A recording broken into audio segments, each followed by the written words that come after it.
어머, 순자씨 또 제일 먼저 나왔네. 박신혜도 일찍 나왔네. 노량진 수산시장이 잠든 새벽 4시, 저는 여느 때와 다름없이 눈을 떴습니다. 창밖은 아직 깜깜했지만 이른 새벽부터 움직여야 하는 시장 사람들의 발걸음 소리가 들렸습니다. 오늘은 도매가가 좀 내렸대요. 그려? 근데 순자씨는 30년이 넘도록 어떻게 이 시간에 나올 수 있는 거야? 아들 크는 걸 보는 재미로 버텼지. 시장 안으로 들어서니 아침 경매 준비가 한창이었어요. 저는 매일 이 시간에 나와 제일 좋은 생선을 골라 손님들께 팔아왔습니다. 이제는 시장 사람들도 저를 보면 생선 감별사라고 부를 정도예요. 순자 씨, 오늘 은갈치 들어왔는데 한번 봐줘요. 어디 보자. 이건 좀 푸석하네. 저 뒤에 있는 걸로 줘. 역시 순자 씨 눈은 속일 수가 없어. 30년 동안 한 자리를 지키다 보니 이제는 눈만 봐도 생선의 신선도를 알 수 있게 됐습니다.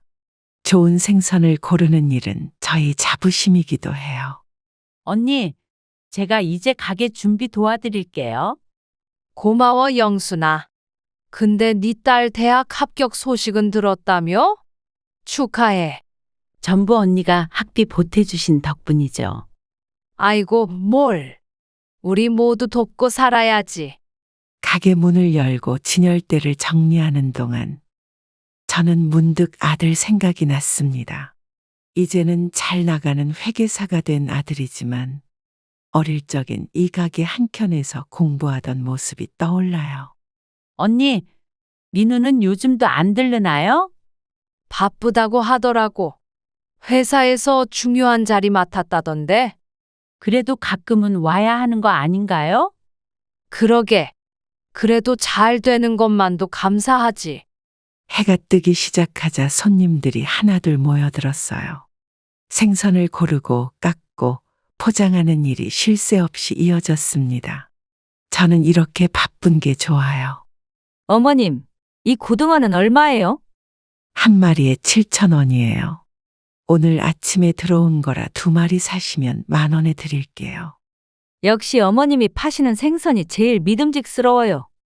점심때가 되자 옆 가게 김 씨가 떡볶이를 사왔습니다. 저는 늘 이 시간이면 그날 들어온 생선 중 제일 좋은 것으로 구워서 나눠 먹곤 했어요. 순자 씨, 아들이 이제 회계사 된 지도 5년이 넘었죠. 그러게요. 시간 참 빠르다. 근데 요즘은 왜 통 안 보이나요? 일이 많나 봐요. 전화도 잘 안 받고. 저녁이 되어갈 무렵 오늘도 어김없이 장사를 마무리했습니다. 밤 9시가 넘어서야 겨우 가게 문을 닫았어요. 하루가 고되지만 이렇게 장사하며 아들을 키워낸 게 자랑스럽습니다. 어머님, 내일 봬요. 그래, 다들 조심히 들어가. 집으로 돌아가는 길, 저는 문득 휴대폰을 꺼내 아들의 연락을 확인했습니다. 오늘도 그냥 조용하네요. 하지만 저는 괜찮아요. 제 아들이 잘 되는 것만으로도 충분하니까요. 일요일 오후, 아들 부부가 2개월 만에 집에 왔습니다. 며느리는 현관에 들어서자마자 인상을 찌푸렸어요. 저는 아들 부부가 온다는 소식에 아침부터 집안 대청소를 하고 아들이 좋아하는 반찬을 준비했습니다. 엄마, 왜 이렇게 생선 비린내가 심해? 아이고, 창문 다 열어놨는데도 냄새가 나나 보네. 어머님, 옷에서도 비린내가 나요. 요즘 회사에서 중요한 자리 맡게 됐다면서? 아, 그냥 남들 다 하는 건데요, 뭘. 아들은 대화를 피하듯 휴대폰만 만지작거렸어요. 저는 부엌에서 미리 준비해둔 아들 반찬을 꺼내왔습니다. 며느리는 소파에 앉아 손톱을 다듬고 있었죠. 엄마, 우리 이제 가봐야 할 것 같아. 벌써 가니? 밥은 먹고 가지. 저희 약속이 있어서요. 그래도 반찬이라도 좀 싸가. 됐어요. 저희 집에 있는 것만으로도 충분해요. 식탁에 앉지도 않고 가방을 매는 아들을 보며 저는 한숨이 나왔습니다. 예전에는 제가 해주는 음식을 그렇게 좋아하더니 이제는 수저조차 들지 않네요. 알았어. 그래도 가끔은 들르렴. 네. 시간 되면요. 현관문이 닫히고 조용해진 거실에 홀로 앉아 있자니 왠지 모를 서글픔이 밀려왔어요. 창밖으로 아들 부부가 고급 승용차에 오르는 모습이 보였습니다. 영순아, 민우가 회계사 됐다고 했지? 얼마나 자랑스러우세요. 그런데 이제는 나를 부끄러워하나 봐. 에이, 설마요. 아까도 비린내 난다고 한 소리 들었네요. 옆가게 지인의 말대로 자랑스러워해야 하는데 마음 한구석이 쓰리고 아팠습니다. 내일도 새벽에 나가야 하니 일찍 자려고 침대에 누웠어요. 어머님, 남편이 얼마나 좋은 데서 일하는데요. 그래. 나도 알지. 그래서 그런데 시장 일 그만두시고 좀 쉬시는 건 어때요? 갑자기 그게 무슨 소리니? 이게 내 일이야. 그리고 나는 이 일이 좋아. 휴대폰을 보니 아들이 보낸 메시지가 있었습니다. 다음 달에 있을 모임에는 부모님 초대하지 않는다고 하네요. 이해한다고 답장을 보냈습니다. 저는 이불을 끌어당기며 내일 들어올 생선 목록을 확인했어요. 아들이 어릴 때는 이 생선 가게가 우리의 전부였는데 이제는 부끄러운 과거가 되어버린 것 같습니다. 내일도 새벽 4시에 일어나 시장으로 갈 거예요. 아들이 부끄러워해도 이건 저의 자부심이니까요. 어느 날 저녁, 아들이 출근하는 회계법인 서류가 우연히 제 손에 들어왔어요. 시장 단골 손님인 김 여사가 아들 회사에서 일하는 청소부였는데 우연히 복사실에서 발견했다고 합니다. 어머님, 이거 보셨어요? 무슨 서류인데? 민우가 회사에 제출한 이력서예요. 왜 이걸 당신이 가져왔어요? 어머님이 아셔야 할 것 같아서요. 이게 뭔데 그래? 저는 떨리는 손으로 서류를 펼쳤습니다. 부모님 직업란에 눈이 멈췄어요. 아버지는 작고라고 적혀 있었고 어머니 직업은 자영업 식당이라고 쓰여 있었습니다. 내 직업을 식당이라고 썼네. 어머님 가게가 식당은 아니잖아요. 그래도 장사는 장사인데 뭐. 이건 아니죠. 김 여사의 말처럼 이건 아닌 것 같았어요. 하지만 한편으로는 아들의 마음도 이해가 됐습니다. 대형 회계법인에서 일하는 아들에게 시장 생선가게 엄마는 얼마나 창피했겠어요. 어머님, 제가 민우한테 한마디 할까요? 그러지 말아요. 그래도 이건 너무하잖아요. 내가 우리 아들 마음 다 알아. 어머님, 아들이 제출한 이력서에는 30년 생선 장사를 한 엄마가 아닌 그럴듯한 식당을 운영하는 가짜 어머니가 적혀 있었죠. 민우가 이렇게 바뀔 줄 몰랐어요. 사람은 다 변하는 거야. 그래도 어머님 덕분에 공부할 수 있었잖아요. 그건 중요하지 않아. 너무 속상하시죠? 시장 사람들은 제 마음을 걱정했지만 저는 괜찮다고 말했어요. 아들이 잘 되는 게 제 소원이었으니까요. 하지만 이력서의 거짓말은 제 마음 한구석을 계속 아프게 했습니다. 순자 씨, 밥은 먹었어? 네, 먹었어요. 얼굴이 왜 그래? 아니에요. 그냥 좀 피곤해서요. 아들 얘기 다 들었어요. 에휴, 요즘 애들 다 그렇지 뭐. 저는 매일 아침 거울을 보며 다짐했어요. 아들이 부끄러워하는 엄마가 아닌 더 당당한 엄마가 되자고. 하지만 가끔은 자존심이 상하기도 합니다. 이제는 아들에게 전화하는 것도 조심스러워졌어요. 혹시 회사에서 전화를 받을까봐, 혹시 제 목소리가 주변에 들릴까봐 걱정되더라고요. 시장에서 마주치는 손님들은 여전히 저를 반갑게 맞아주십니다. 제 생선 고르는 눈을 믿고 제가 손질한 생선을 사가시죠. 이제 어떻게 하실 거예요? 그냥 모른 척 할 거야. 정말 그러실 거예요? 그게 좋을 것 같아. 결국 저는 그 이력서를 찢어버렸어요. 아들이 쓴 거짓말은 지워버릴 수 있지만 제가 생선장수라는 사실은 지울 수 없는 진실이니까요. 그리고 그건 제 자랑스러운 삶의 흔적이기도 합니다. 강남의 유명한 프렌치 레스토랑 앞에 섰습니다. 제 단골 손님이 이곳 주방장이라 특별히 초대를 해주셨어요. 평소 같으면 이런 곳에 올 생각도 못했을 텐데 20년 단골의 성의를 무시할 수 없어 왔습니다. 순자 씨, 어서 오세요. 주방장님, 이런 고급 식당에 저 같은 사람을. 무슨 소리예요? 우리 순자 씨가 제일 귀한 손님이시죠. 아이고, 과분하네요. 제가 요리하는 법을 배운 게 다 순자 씨 덕분이에요. 에이, 별 말씀을요. 화려한 샹들리에 아래 자리에 앉으니 어색했어요. 하필 제가 앉은 자리 맞은편 테이블에서 아들과 며느리가 지인들과 식사를 하고 있었죠. 저기 우리 민호 아니에요? 아, 네, 맞네요. 부르시겠어요? 아니요, 괜찮아요. 왜요? 아들인데. 지금 중요한 자리인 것 같아서요. 아들은 저를 보자마자 고개를 돌렸고 며느리는 당황한 기색이 역력했어요. 테이블에 앉은 다른 사람들과 격식 있게 대화를 나누는 모습이 보였습니다. 저는 음식에 집중하는 척 고개를 숙였어요. 주방장님이 특별히 준비해 주신 코스 요리가 하나둘 나왔지만 입맛이 없었습니다. 옆 테이블에서는 비즈니스 대화가 계속 들려왔어요. 어머님, 음식이 입맛에 안 맞으세요? 아니에요. 너무 맛있어서 천천히 먹는 거예요. 혹시 아드님 때문에 불편하신가요? 그런 거 아니에요. 순자 씨가 이런 모습일 줄은 몰랐네요.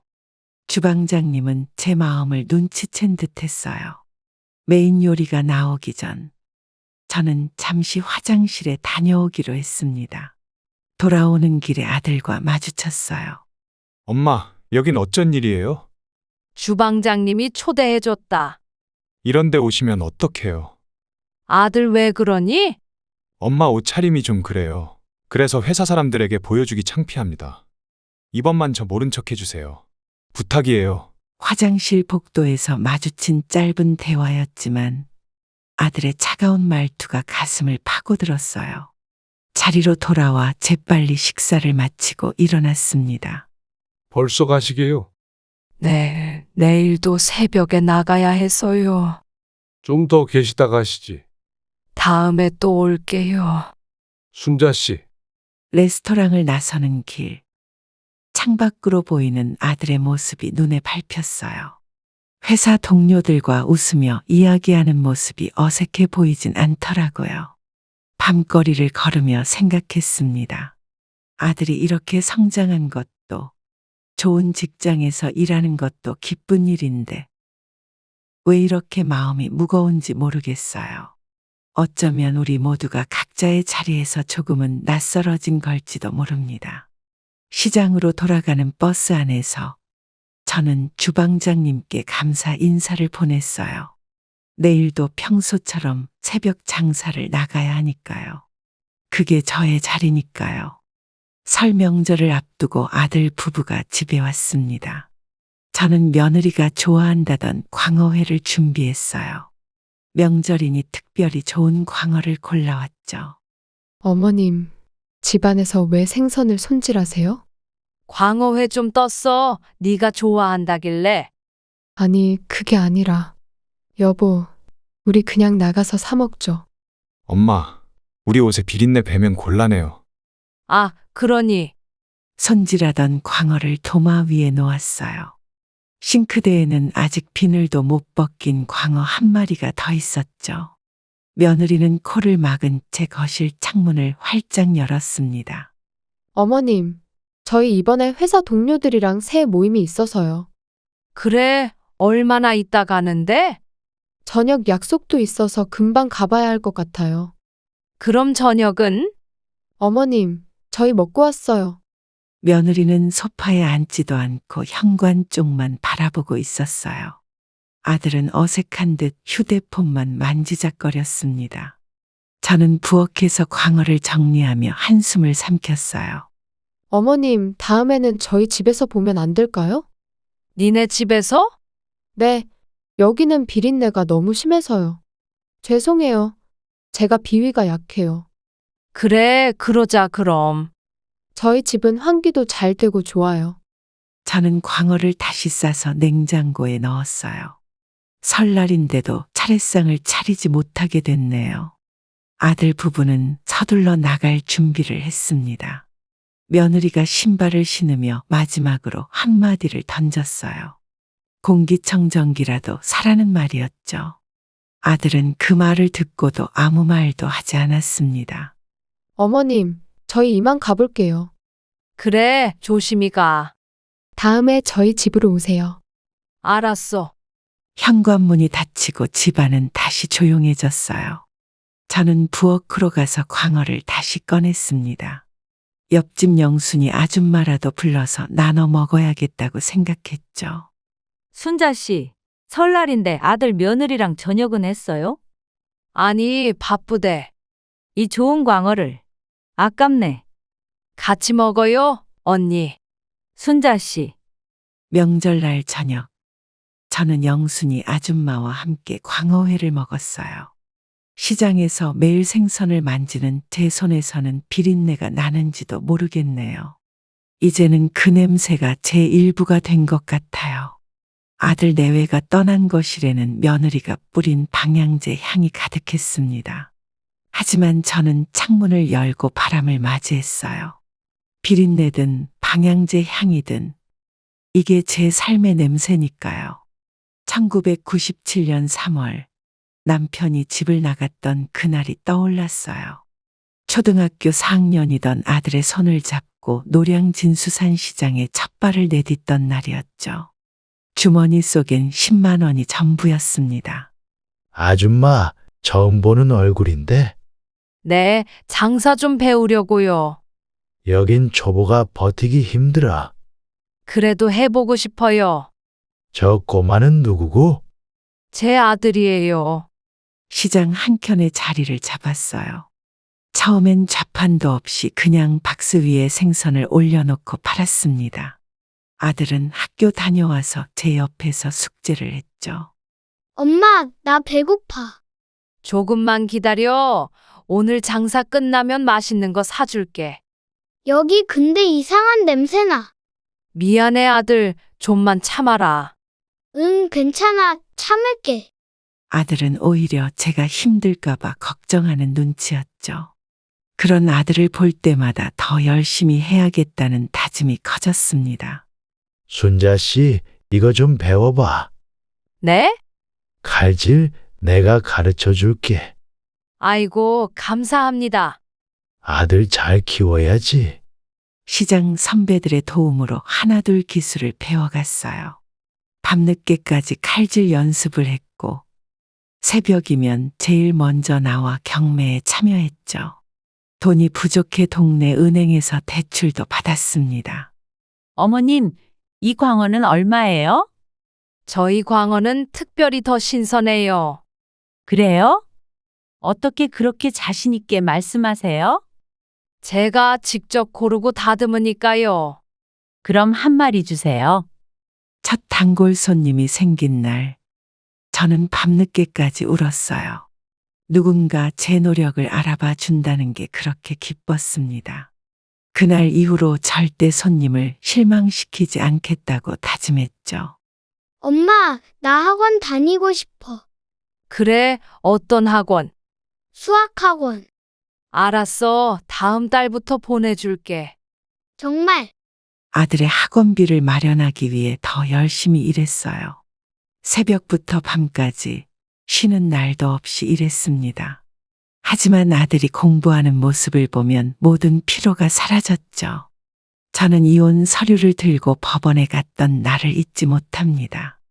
남편의 잦은 외도와 성격 차이로 이혼하게 되었죠. 판사님이 양육권을 묻자 망설임 없이 손을 들었어요.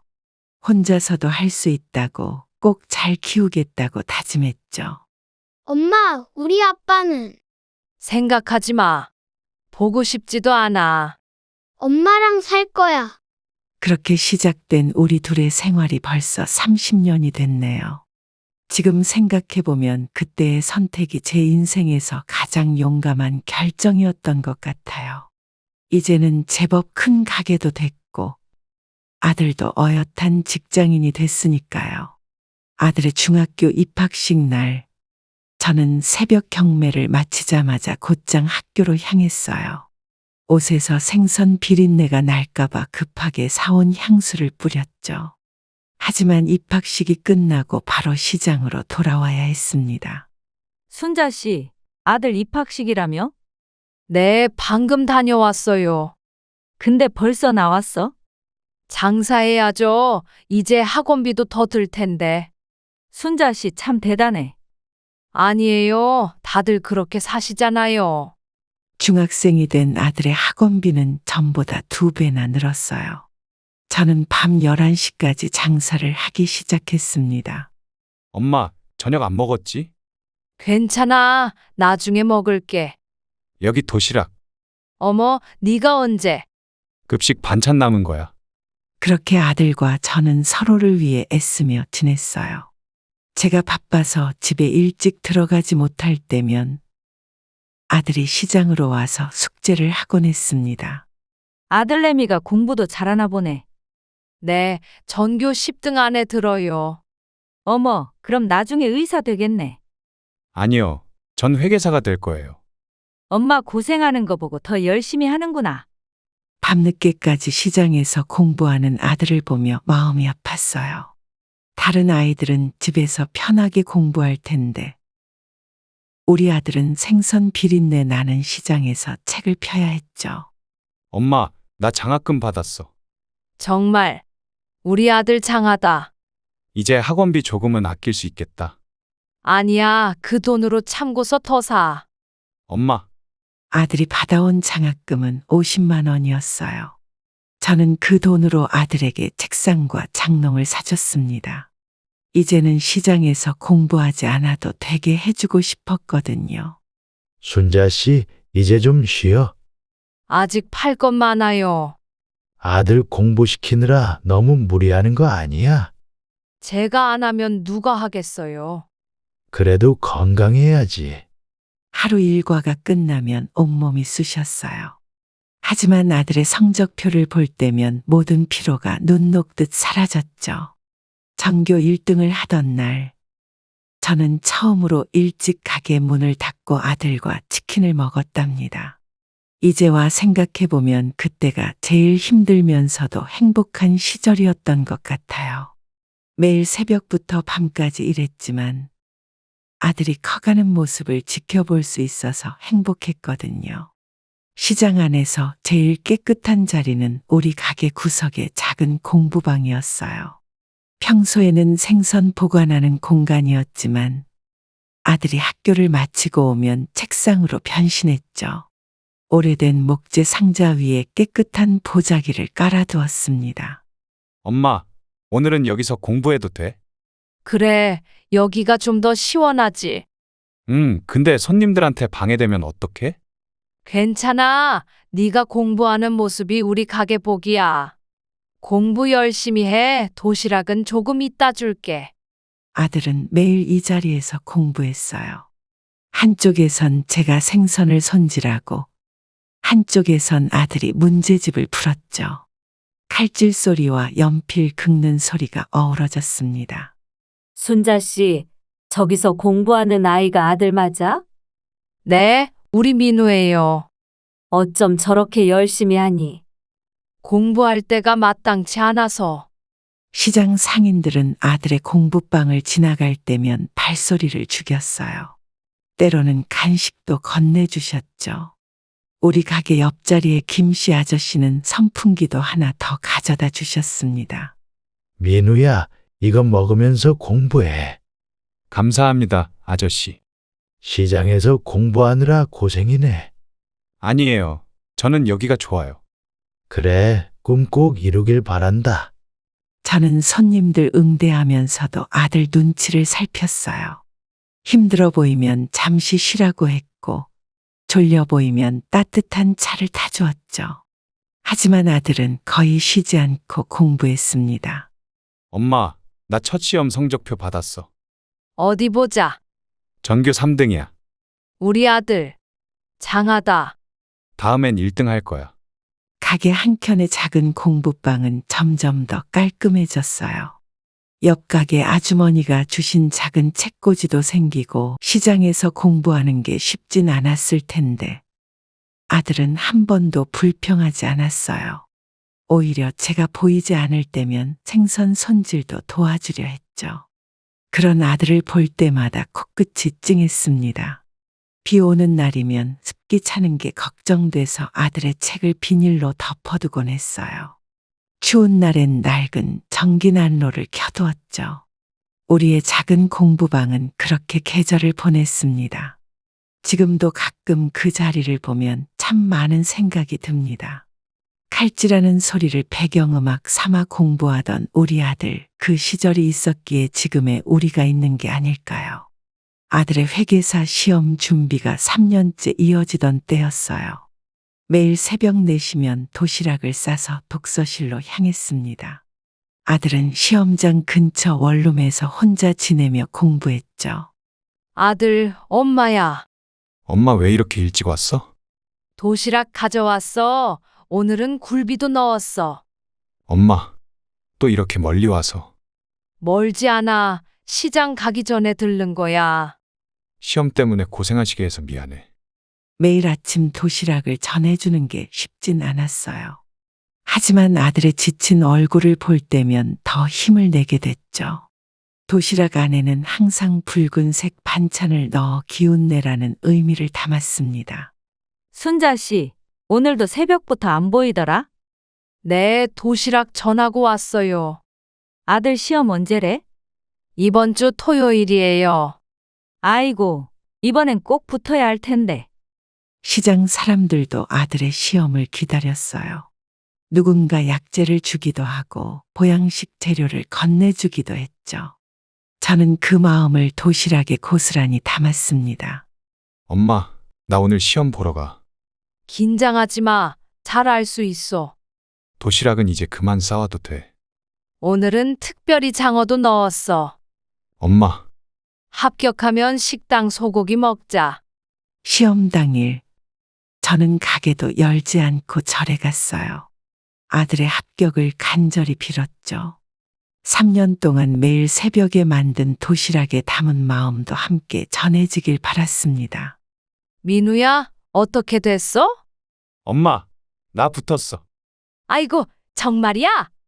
응. 엄마가 매일 싸준 도시락 덕분이야. 저는 그 자리에 주저앉아 울었어요. 시장 사람들이 모여들어 축하해 주었고 누군가는 폭죽을 터뜨리기도 했습니다. 아줌마, 이제 아들 회계사 됐네. 그러게요. 실감이 안 나요. 도시락 배달은 이제 끝났네. 그래도 전 계속 싸고 싶네요. 아들이 첫 월급을 받던 날 제게 깜짝 선물을 했어요. 도시락 가방이었죠. 3년 동안 사용했던 낡은 가방 대신 새 것을 사왔다며. 엄마, 이제는 내가 엄마한테 도시락 싸올게. 그래, 말이라도 고맙다. 근데 회사는 어떠니? 엄마가 해주신 도시락처럼 따뜻해. 시장 입구에 재개발 공고문이 붙은 건 화창한 봄날 아침이었어요. 30년 넘게 장사하던 자리가 재개발 구역으로 지정됐다는 소식에 시장 사람들의 한숨 소리가 여기저기서 들렸습니다. 순자 씨도 봤어요. 저 공고문.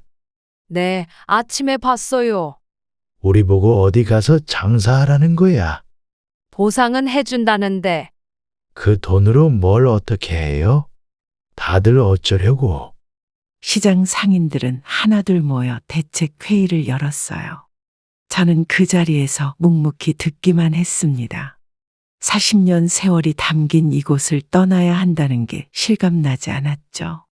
어머님, 재개발 소식 들으셨죠? 응, 방금 들었어.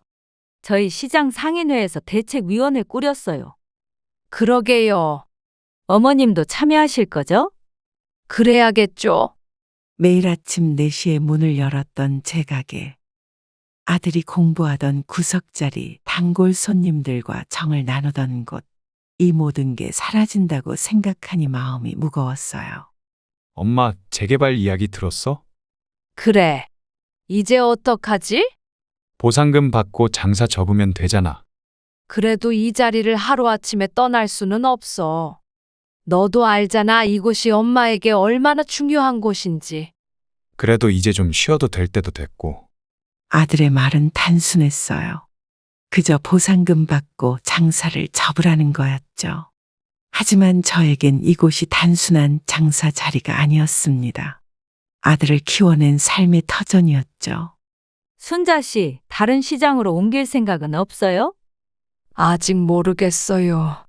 우리 같이 알아보자. 여기서 30년을 넘게 했는데. 그러게 말이야. 시장 안에는 이제 낯선 사람들의 발걸음이 잦아졌어요. 재개발 관계자들이 돌아다니며 건물을 살피고 사진을 찍어갔죠. 그들 눈에는 이곳이 그저 오래된 건물일 뿐이겠지만 저희에겐 삶 그 자체였습니다. 어머님, 내일 보상 설명회 한다는데 가보실 거예요? 가봐야지. 우리 다 같이 가요. 그래, 고마워. 힘내세요, 어머님. 저는 매일 밤 장부를 넘기며 지난 세월을 돌아봤어요. 빚을 내서 시작한 작은 좌판에서 이제는 시장에서 알아주는 가게가 되기까지. 하지만 이제 그 모든 게 끝나려 합니다. 순자 씨, 우리 막걸리 한잔 할까요? 그래요. 오늘은 마셔야겠어요. 40년 세월이 이렇게 끝나네요. 그러게 말이에요. 어디 가서 또 이런 정 나눌 수 있을까? 밤늦게까지 시장 사람들과 이야기를 나눴어요. 우리의 추억, 힘들었던 시절, 서로 도우며 살아온 이야기들. 재개발이라는 두 글자 앞에서 우리는 모두 서글픈 마음을 달래고 있었습니다. 재개발 공고가 난 다음 날 아들 부부가 갑자기 찾아왔어요. 평소에는 바쁘다며 오지도 않던 아들이 퇴근 시간도 안 된 시간에 나타났죠. 며느리의 얼굴엔 화장이 평소보다 더 진했습니다. 엄마, 재개발 보상금 얼마나 나온대? 아직 정확히는 모르지. 어머님, 우리가 좀 알아봤는데 꽤 큰 돈이 나올 것 같아요. 그래? 난 잘 모르는데. 어머님, 앞으로의 계획은 있으세요? 장사 그만두라는 얘기하려고 왔니? 아들 부부의 갑작스러운 방문이 어색했어요. 가게 안을 둘러보는 며느리의 눈빛이 달랐고 아들은 어딘가 들떠 보였습니다. 엄마, 이제 그만 쉬어. 쉬다니? 우리가 모실게요, 어머님. 맞아요. 우리 집으로 오시면 돼요. 난 아직 일할 수 있어. 이제 그만하시라고요. 시장 사람들이 아들 부부를 의아하게 쳐다봤어요. 평소엔 얼굴도 비추지 않던 사람들이 갑자기 나타나 온갖 달콤한 말을 하니까요. 순자 씨, 저 사람들 누구예요? 우리 아들이랑 며느리야. 처음 보네요.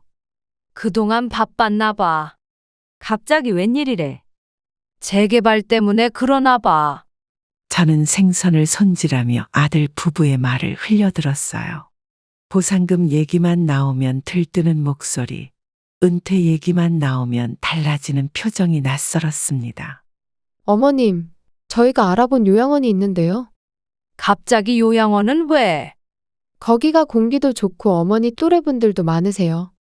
고맙지만 난 아직 일할 수 있어. 그래도 연세가. 됐어, 그만 가봐.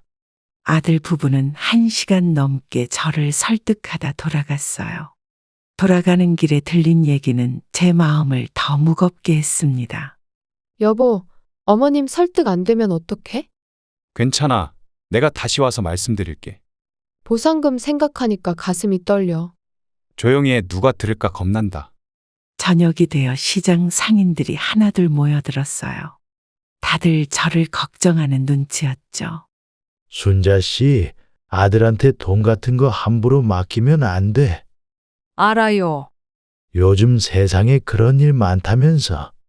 그래도 내 자식인데. 자식이라고 다 믿으면 안 되는 세상이야. 밤늦게까지 가게를 정리하며 생각에 잠겼어요. 30년 만에 처음으로 아들이 낯설게 느껴지는 하루였습니다. 시장 상인회 모임에 갔다가 우연히 아들의 모습을 보게 됐어요. 상인회 회장님과 이야기를 나누고 있었죠.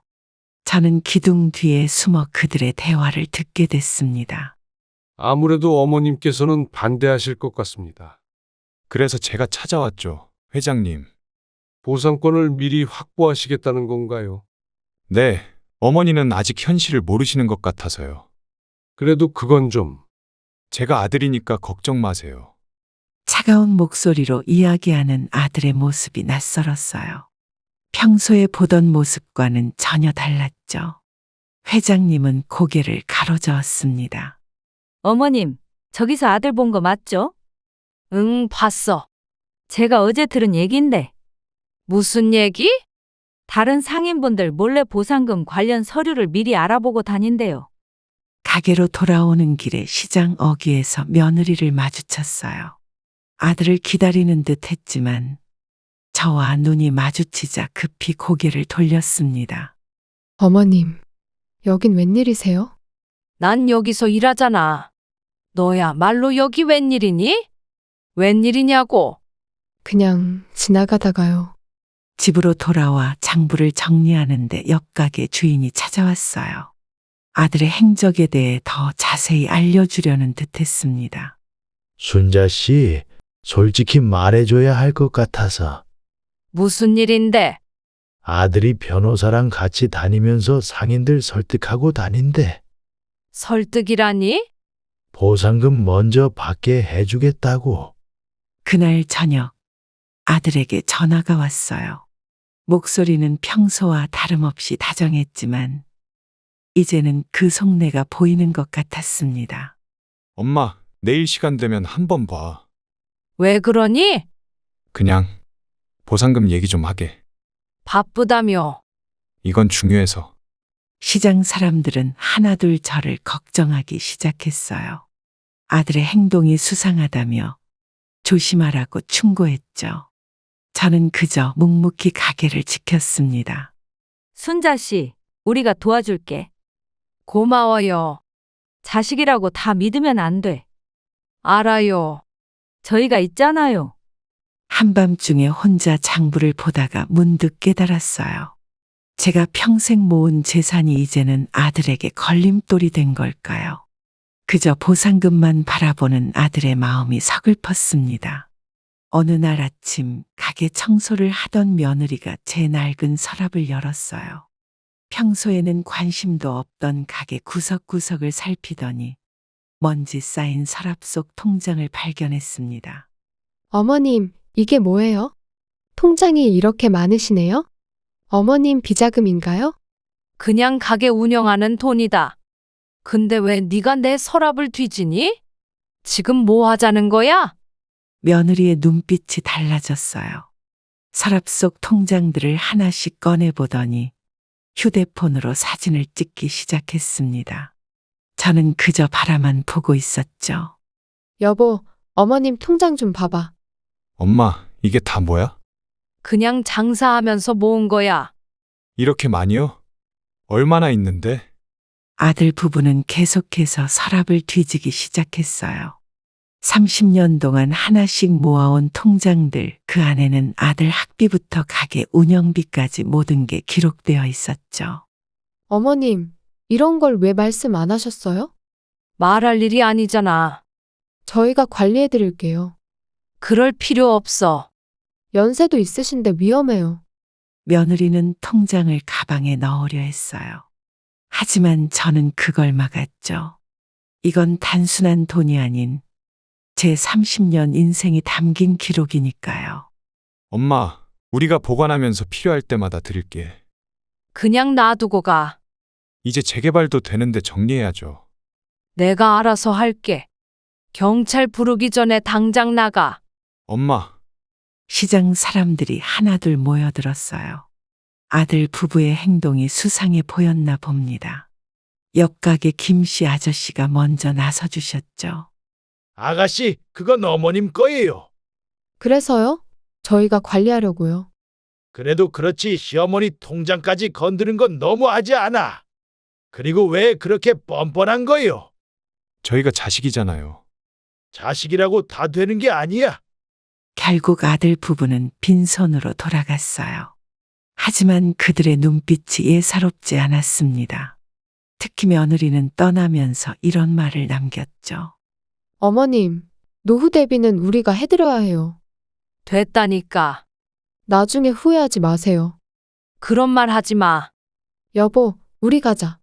그날 밤 저는 통장들을 안전한 곳으로 옮겼어요. 이제는 제 자식이라도 쉽게 믿을 수 없다는 게 서글펐습니다. 평생을 모아온 돈이지만 그보다 더 소중한 건 그 속에 담긴 시간들이니까요. 일요일 아침 아들 부부가 예고도 없이 찾아왔어요. 며느리는 처음 보는 화사한 원피스를 입고 아들은 고급스러운 서류 가방을 들고 있었죠. 어머님, 제주도 가실래요? 갑자기 제주도는 왜? 공기도 좋고 어머님 쉬다 오시라고요. 살다가 별일을 다 보겠네. 난 괜찮다. 이번에 좋은 호텔도 예약했는데. 가게는 누가 보는데? 며느리는 제주도 여행 팸플릿을 꺼냈어요. 호텔부터 관광 코스까지 모든 게 준비되어 있었죠. 하지만 왠지 불편한 마음이 들었습니다. 엄마, 우리가 알아본 요양원도 있어. 저번에 보여준 곳이라 차원이 달라. 거기가 공기도 좋고 시설도 최고래. 난 아직 일할 수 있어. 며느리가 꺼낸 요양원 브로셔에는 호화로운 시설들이 가득했어요. 수영장도 있고 정원도 있는 곳이었죠.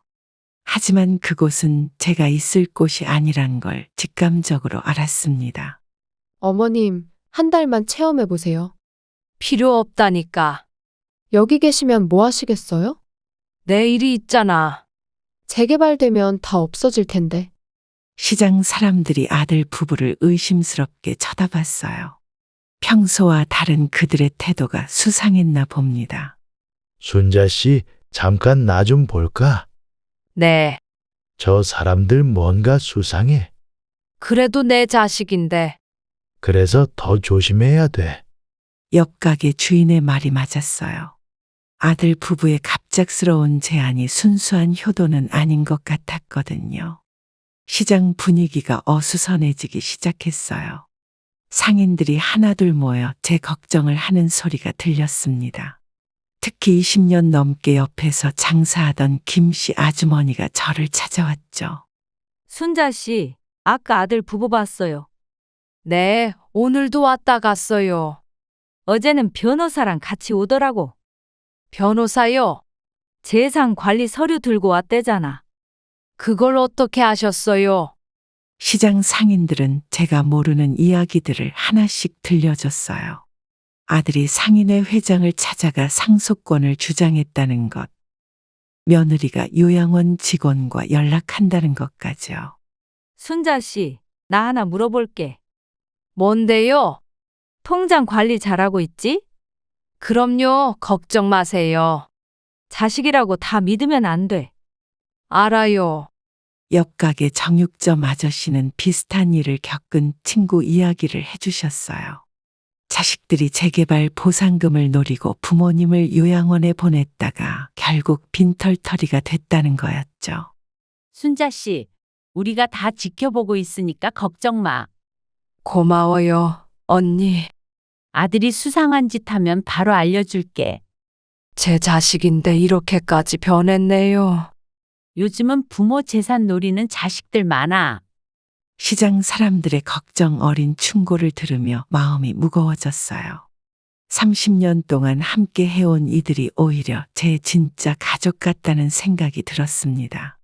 이른 새벽, 시장으로 가는 버스를 기다리고 있었어요. 아직 어두운 정류장에서 평소처럼 첫 차를 기다리던 중이었죠. 그때 멀리서 아들의 차가 보였습니다. 여보, 어머님 보상금만 받으면 되는 거죠? 그래, 요양원에만 들어가시면 우린 자유야. 근데 어머님이 이렇게 고집 부리실 줄은 몰랐어요. 서류만 받으면 돼. 그래도 찜찜해요. 걱정 마. 내가 다 알아봤어. 차 안에서 나누는 대화가 또렷하게 들렸어요.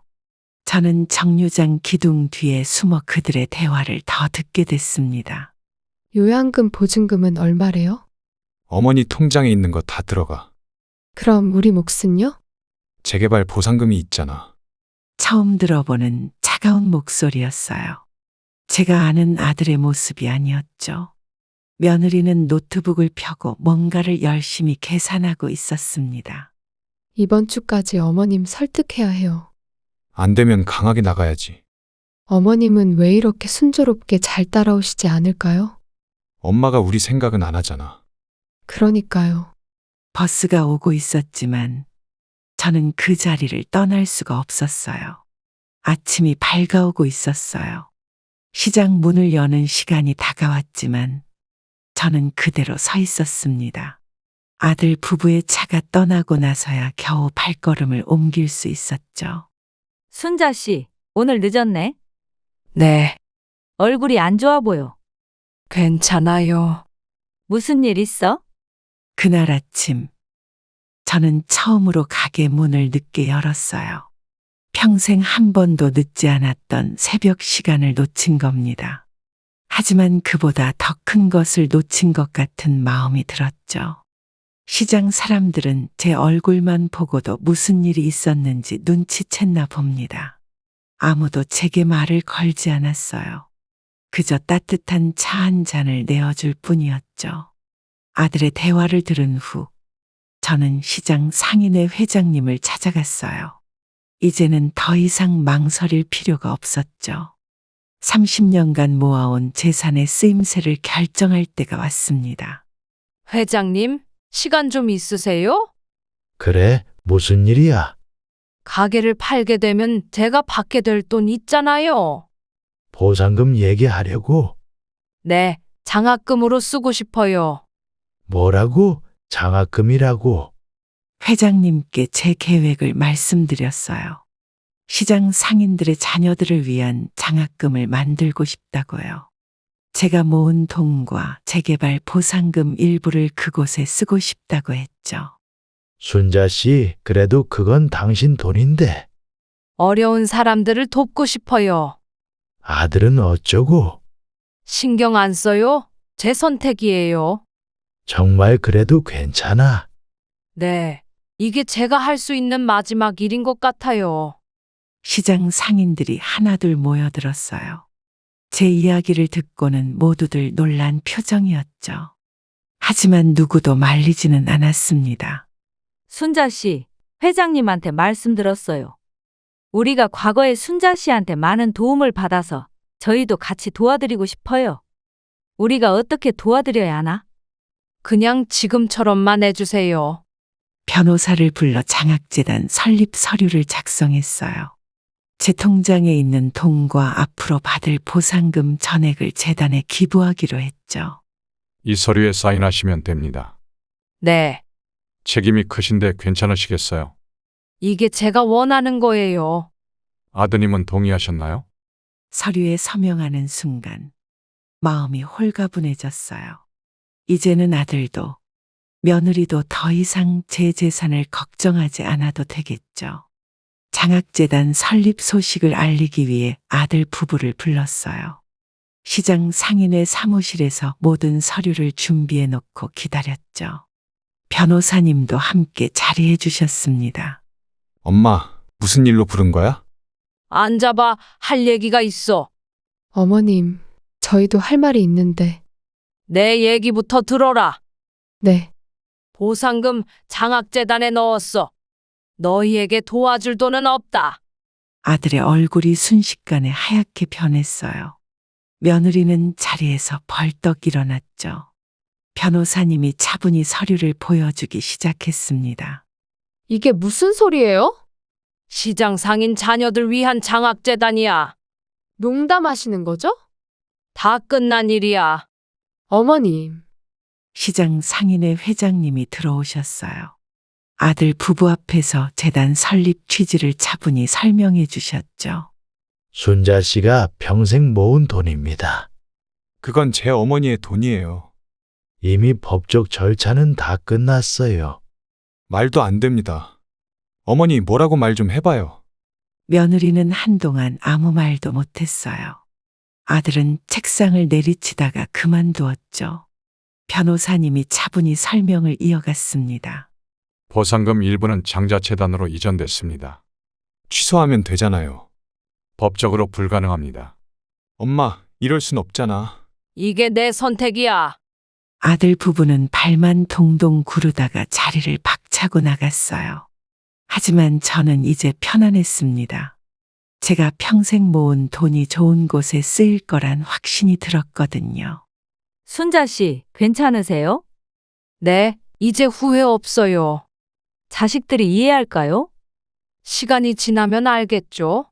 정말 대단하십니다. 그날 저녁 시장 상인들이 제게 꽃다발을 건네주셨어요. 누군가는 눈물을 훔치기도 했죠. 저는 그제서야 제가 한 선택이 옳았다는 걸 다시 한번 확신할 수 있었습니다. 이제 시장 역사에 남을 일을 하셨네요. 과찬이세요.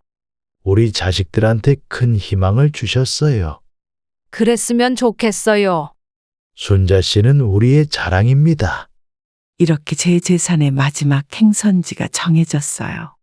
비록 자식에게는 못 주지만 더 많은 자식들에게 희망이 될 수 있다는 생각에 마음이 따뜻해졌습니다.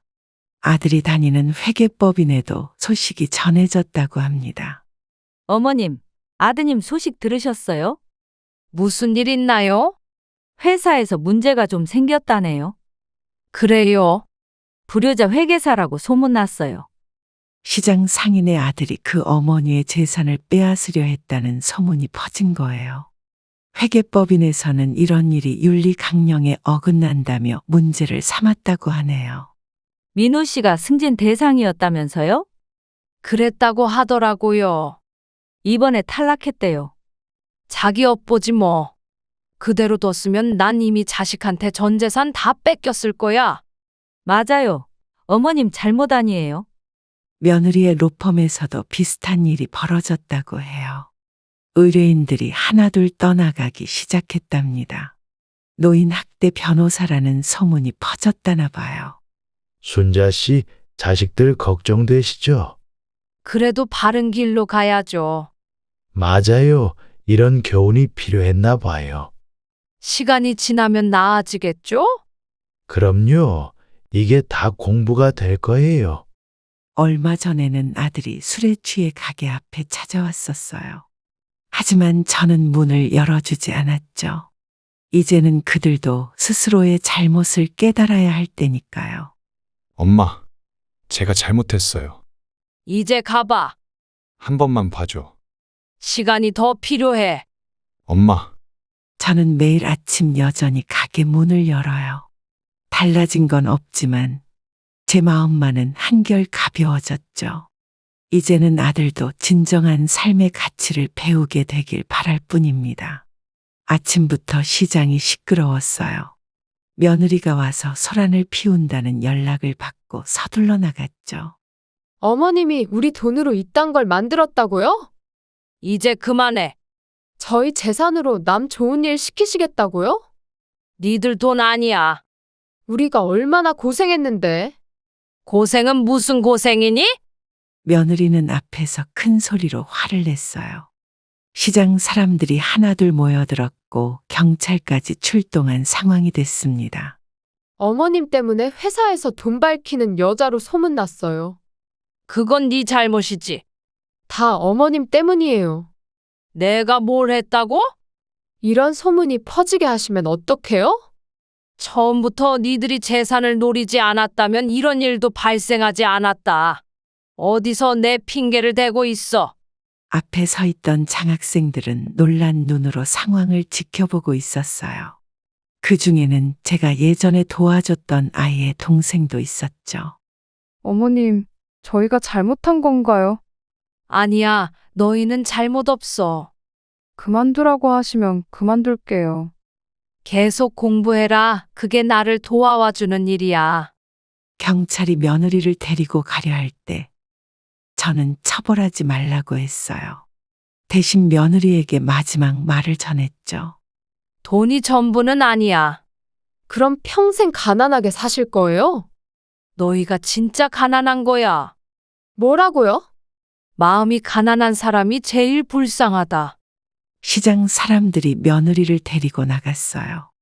장학생들은 오히려 제게 위로를 건넸죠. 어린 나이에도 그들이 더 성숙해 보였습니다. 할머니, 저희가 열심히 할게요. 그래, 잘 될 거야. 자랑스러운 학생이 될게요. 아이고, 이제 너희들이 내 자식이다. 감사합니다. 그날 이후 며느리는 다시 나타나지 않았어요. 하지만 저는 괜찮습니다. 제가 선택한 아이들이 바르게 자라는 모습을 보는 게 더 행복하니까요. 재개발이 시작되고 저는 시장 상인들이 추천해준 시골집으로 이사를 했어요. 도시 끝자락에 있는 조그만 집이지만 텃밭도 있고 앞마당도 있어서 마음에 들었죠. 순자 씨, 여기 공기 좋네요. 그러게요. 이제 좀 살맛나네요. 텃밭도 있어서 좋겠어요. 고추랑 상추는 꼭 심어야죠. 우리가 자주 놀러 올게요.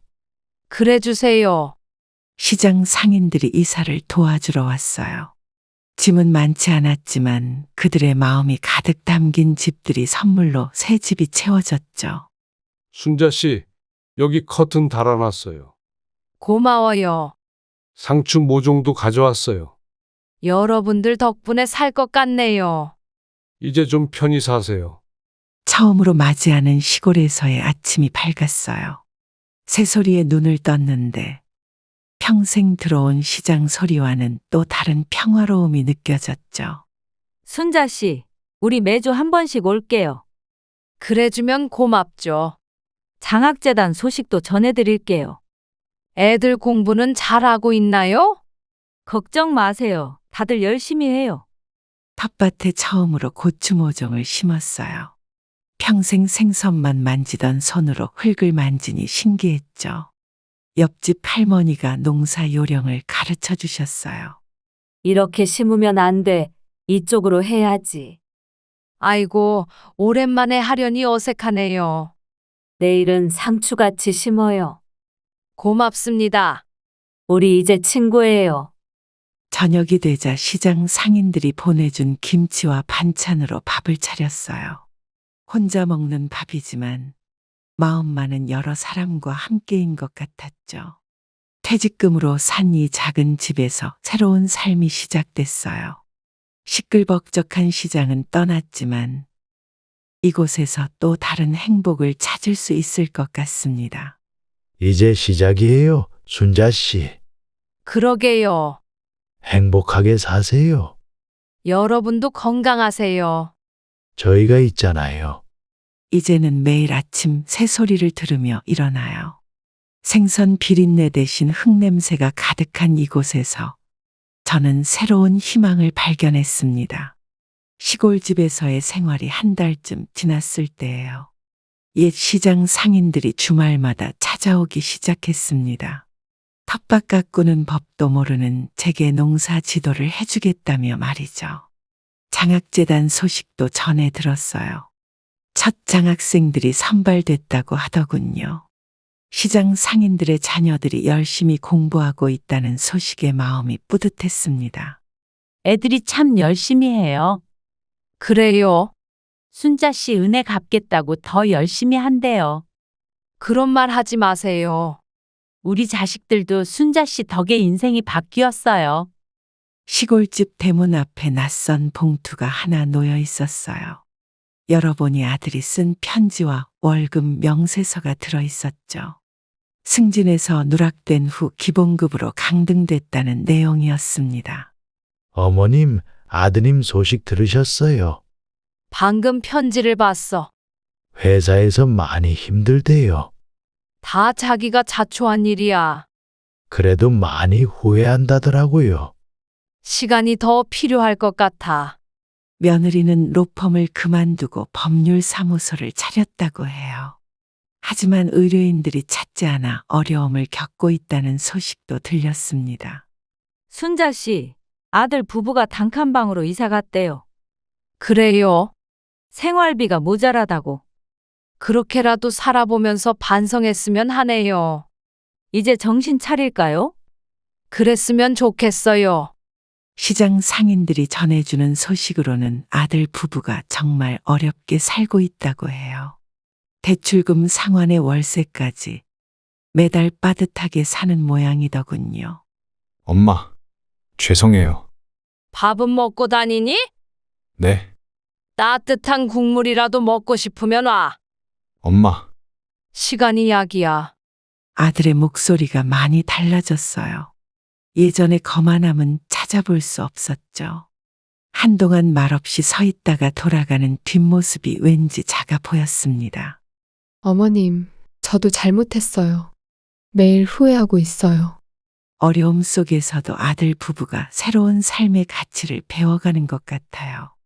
힘들겠지만 이 시간이 그들에게는 필요한 것 같습니다. 이제는 돈보다 중요한 것을 알아가길 바라면서요. 어머님, 이번 명절에는 꼭 들릴게요. 그래? 맨날 말만 하더니. 이번에 정말 올 거니? 엄마, 이번에는 꼭 갈게요. 뭐 필요한 거 있으세요? 아니다. 그냥 몸만 와라. 설날 아침, 저는 일찍 일어나 차례상을 준비했습니다. 큰아들 내외가 올 것이라 생각하며 맛있는 음식을 정성껏 준비했죠.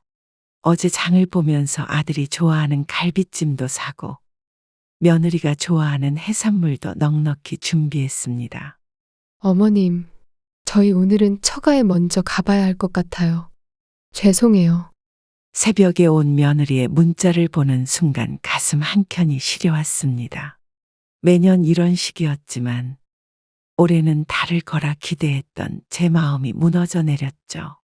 그래? 잘 다녀와라. 짧게 답장을 보내고 준비해둔 음식들을 다시 냉장고에 넣었습니다. 이웃집 할머니께서 아들 내외랑 같이 지내냐고 물으실 때마다 둘러대느라 숨이 막힙니다. 어머니, 저희 이제 가도 될까요? 다음 날 저녁이 되어서야 온 전화.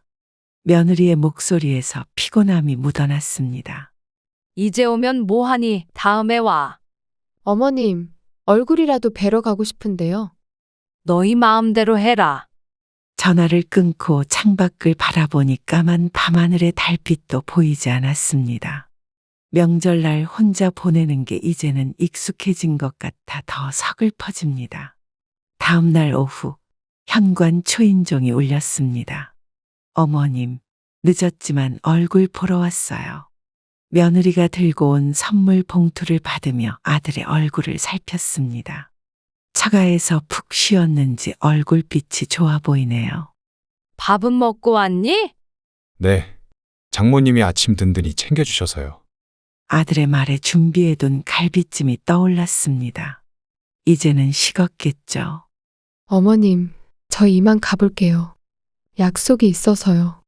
1시간도 채 머물지 않고 일어서는 아들 내외를 보며 제 마음도 식어가는 것 같았습니다. 문득 작년 명절에 며느리 친정에서 찍은 사진이 생각났습니다. 온 가족이 모여 찍은 사진 속에서 환하게 웃고 있던 아들의 모습이 떠올랐죠. 현관문이 닫히고 혼자 남은 거실에서 저는 조용히 차례상을 치웠습니다. 냉장고 한켠에 넣어둔 갈비찜을 보며 한숨이 나왔죠. 다음에는 달라질까? 혼잣말을 하다가 고개를 저었습니다. 이제는 기대하지 않기로 했으니까요. 창밖으로 설날의 해가 저물어가고 있었습니다. 내년에도 그 다음 해에도 똑같겠지만 이제는 덤덤하게 받아들이려 합니다. 아들의 전화를 받고 깜짝 놀랐습니다. 명절에 죄송하다며 처음으로 비싼 호텔 레스토랑에서 저녁 식사를 하자고 하더군요. 기분 좋은 마음으로 약속 시간보다 일찍 도착했습니다. 어머니, 오셨어요? 저녁 먹자고 해서 일찍 왔지. 사실은 오늘 장모님 생신이라서요. 저는 당황했지만 애써 태어난 척 했습니다. 아, 그래? 근데 왜 말 안 했니? 죄송해요. 제가 날짜를 헷갈렸나 봐요. 호텔 로비로 처가 식구들이 들어오는 게 보였습니다. 며느리 친정어머님의 팔에 안겨 있는 꽃다발이 눈에 들어왔습니다. 호텔 로비를 가득 채운 축하 노래 소리에 발걸음이 무거워졌죠. 몇 달 전 제 생일날이 떠올랐습니다. 퇴근길에 들렀다며 편의점 케이크를 건네던 며느리의 모습이 스쳐 지나갔어요. 어머님, 바쁘실 텐데 이거라도 드세요. 그때 며느리가 건넨 초코 케이크는 아직도 냉장고에 그대로 있습니다. 호텔 밖으로 나오는데 웨이터가 꽃바구니를 들고 지나갔습니다. 분명 처가 파티용일 테죠.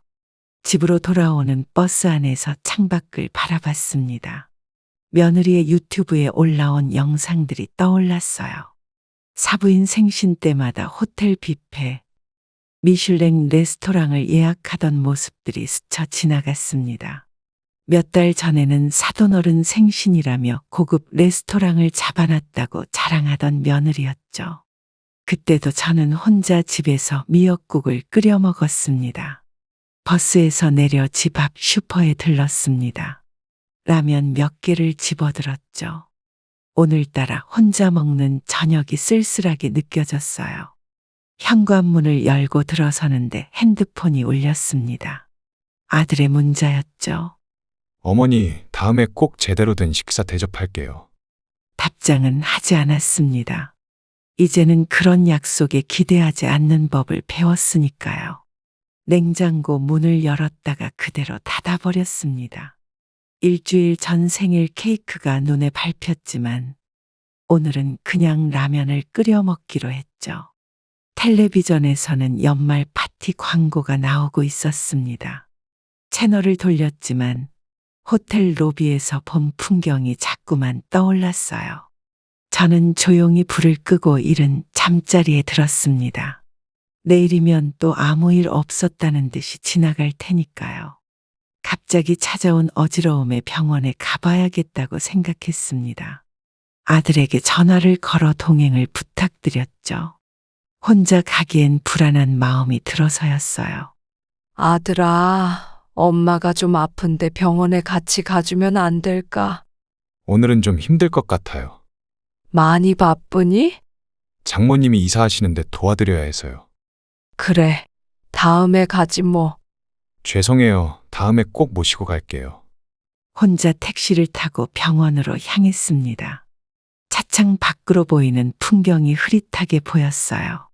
병원 대기실에서 순서를 기다리는데 옆자리 할머니가 손주와 함께 있는 모습이 보였습니다.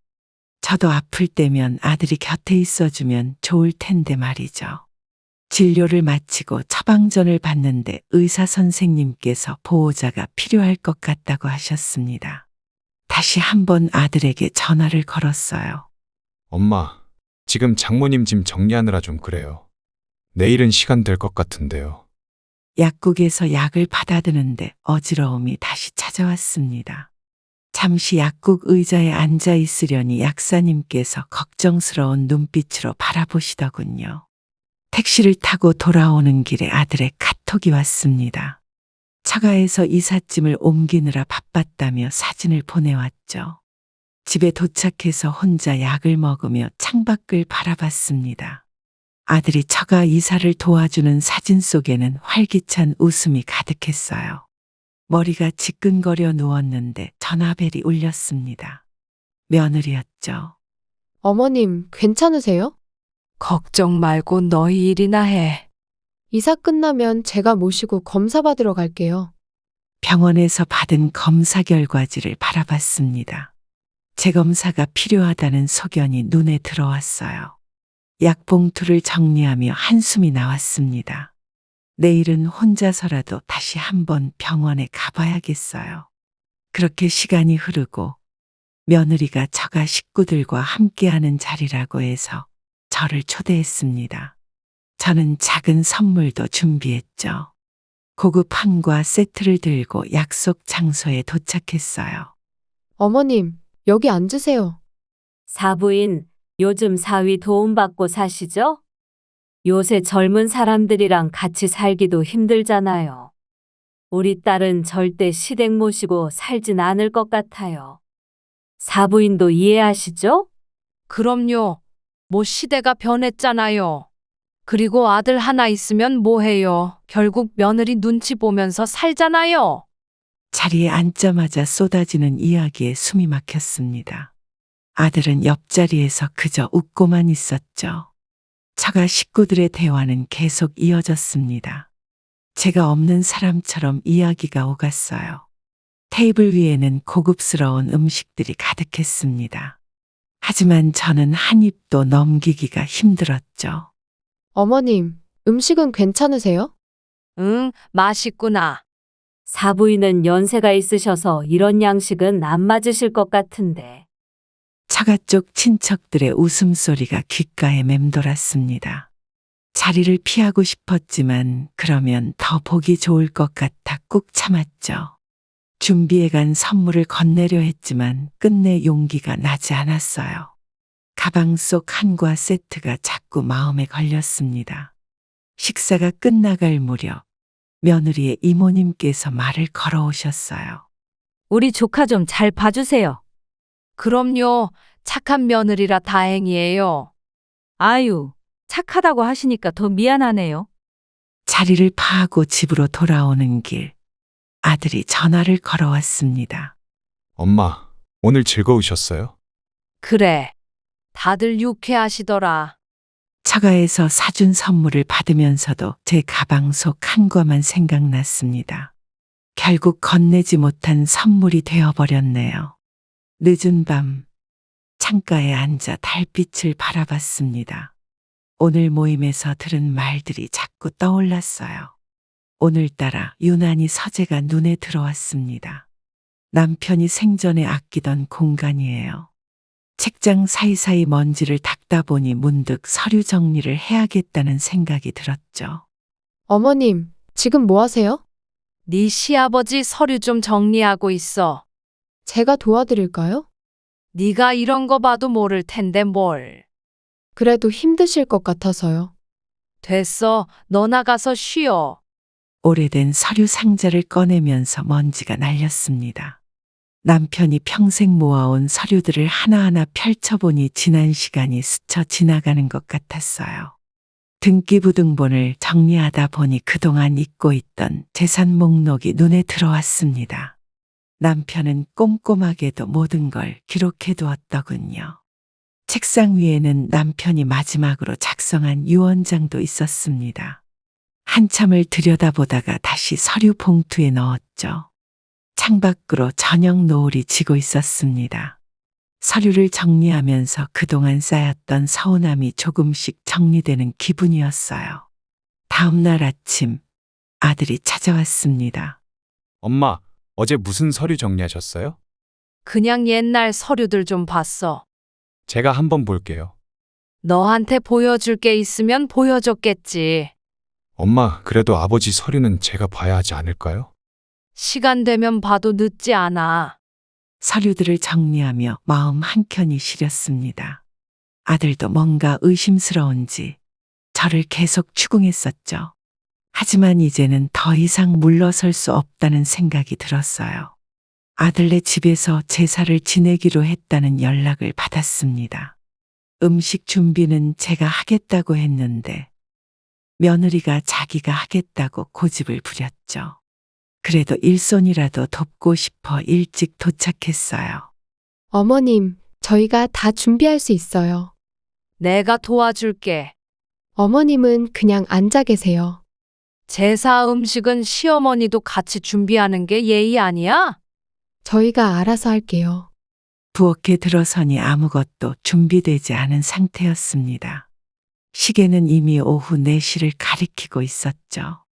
조용히 앞치마를 두르고 준비를 시작했습니다. 제사 시간이 얼마 남지 않았는데 이대로는 안 되겠다 싶었어요. 며느리는 휴대폰만 보며 이리저리 서성이다 결국 방으로 들어가 버렸습니다. 아들은 소파에 앉아 텔레비전만 보고 있었죠. 제사상을 차리는 내내 어깨가 무거웠습니다. 남편이 살아계실 때는 이런 모습을 보이지 않았는데 말이에요. 며느리와 아들은 거실에서 쉬고 있는데 저 혼자 부엌에서 이렇게 있어야 한다는 게 서글펐어요. 어머님, 저희가 설거지 할게요. 됐다. 내가 할게. 시켜도 제대로 잘하지도 못하잖아. 여보, 당신이 좀 도와드려. 나중에요. 지금 드라마 중요한 장면이에요. 시계는 자정을 향해 가고 있었습니다. 설거지를 마치고 나니 온몸이 천근만근이었죠. 이제는 제사상도 혼자 차리고 설거지도 혼자 하는 게 당연해진 것 같습니다. 남편 사진 앞에서 절을 하는데 눈물이 앞을 가렸어요. 집으로 돌아오는 길 달빛이 유난히 쓸쓸해 보였습니다. 내년 제사 때는 어떤 핑계를 들어야 할지 벌써부터 마음이 무거워졌어요. 어느 날 아침 갑자기 걸려온 전화에 잠이 깼습니다. 며느리가 급한 일이 생겼다며 손주를 봐달라고 하더군요. 아침 일찍부터 부랴부랴 준비를 하고 아들네 집으로 향했어요. 어머님, 오늘 하루만 부탁드려요. 갑자기 무슨 일이라도 생겼니? 친정엄마가 편찮으셔서 병원에 가봐야 해요. 그래, 어서 다녀와. 손주를 데리고 하루를 보내는 건 쉽지 않았습니다. 허리도 아프고 다리도 아팠지만 웃는 얼굴로 돌봐주려 애썼어요. 저녁이 되어서야 며느리가 돌아왔습니다. 하지만 감사 인사 한마디 없이 바로 가버리더라고요. 카톡 사진을 보니 며느리가 올린 사진이 있었습니다. 처가 부모님과 함께 찍은 사진 아래에는 감동적인 글이 가득했어요. 항상 감사드려요. 우리 엄마가 최고예요. 엄마 덕분에 이만큼 잘할 수 있었어요. 저는 조용히 핸드폰을 내려놓았습니다. 오늘도 손주를 돌보느라 허리가 끊어질 것 같았지만 그런 이야기는 하지 않았죠. 다음 날 또다시 전화가 왔습니다.